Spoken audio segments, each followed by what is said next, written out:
ছোট্ট করে সেলিব্রেশন।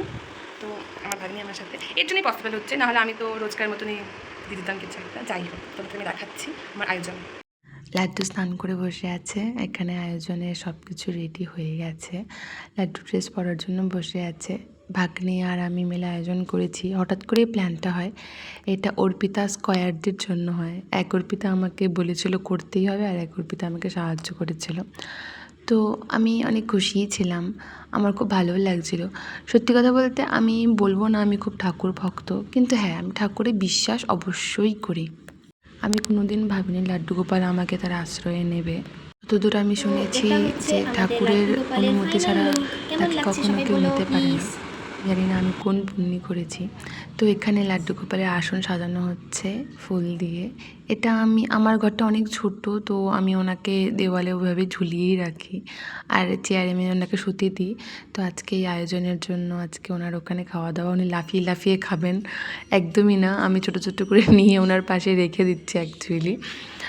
এটা আমি ড্রেস চেঞ্জ করে এবার পুজো দেওয়ার জন্য রেডি হচ্ছি।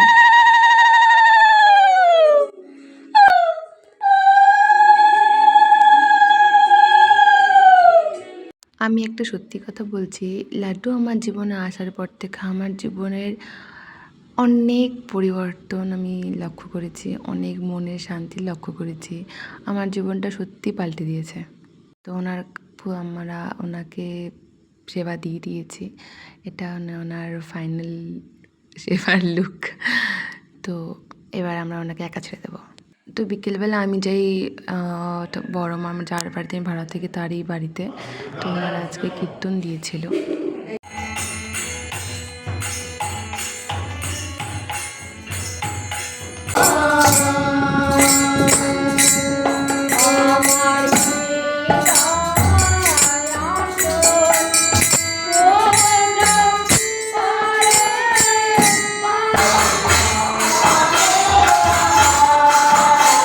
তো আজকের দিনটা এত সুন্দরভাবেই শেষ হলো আমার। Thank you for watching.